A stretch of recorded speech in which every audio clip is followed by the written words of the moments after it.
For the spaceship, now I'm a space cadet. Big white mansion in my habitat. Aim light stage like a laser. Assalamualaikum warahmatullahi wabarakatuh. Saya Natasha Rahmasari dengan NIM A1C2220088. Di sini saya akan menjelaskan materi tentang teori belajar. Pengertian teori belajar. Teori belajar adalah suatu teori di mana di dalamnya terdapat tata cara pengaplikasian kegiatan belajar mengajar antara guru dan siswa. Perancangan metode pembelajaran yang akan dilaksanakan di kelas maupun di luar kelas. Nah, dari teori belajar tersebut ada macam-macamnya, yaitu 1. Behavioristik. Nah, menurut teori behavioristik, belajar adalah perubahan tingkah laku sebagai akibat dari adanya interaksi antara stima dan respon. Seseorang dianggap telah belajar sesuatu jika ia dapat menunjukkan perubahan tingkah lakunya. Contoh, ketika pembelajaran diberi tugas, ketika tugasnya ditambahkan, maka ia akan lebih semangat belajarnya. Maka penambahan tugas belajarnya tersebut merupakan penguatan positif dalam belajar.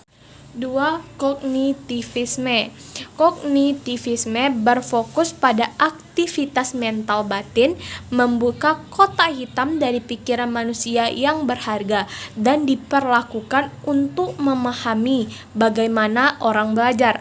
Proses mental seperti berpikir, menyimak, keingintahuan, dan pemecahan masalah. Perubahan tingkah laku yang amat tetapi hanya sebagai indikasi tentang apa yang terjadi kepada pelajar.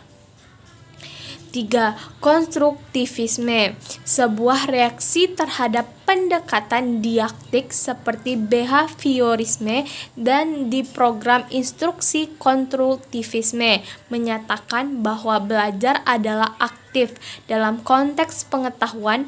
Proses penyusunan dalam memperolehnya pengetahuan disusun berdasarkan pengalaman pribadi dan hipotesis dari lingkungan. 4. Konstruktivis sosial dan situasional, proses belajar sebagai suatu pemberian makna oleh siswa kepada pengalamannya, memiliki proses akomodasi dan asimilasi akan membantu suatu konstruksi pengetahuan yang menuju pada kemutakhiran struktur kognitifnya. Guru-guru konstruktivis menghargai dorongan diri manusia atau siswa untuk mengonstruksikan pengetahuannya sendiri.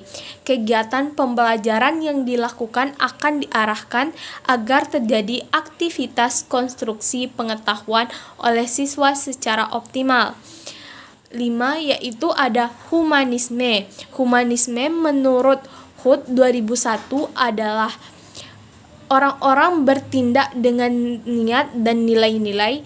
Hal ini kontras dengan pengertian perilaku instrumental conditioning yang berpendapat bahwa semua perilaku adalah dari penerapan konsekuensi dan psikologi kognitif, berkeyakinan bahwa pengetahuan menemukan atau membangun makna. Pusat belajar. Maka humanisme mempelajari atau mengkaji studi tentang diri, motivasi, dan tujuan bidang minat tertentu.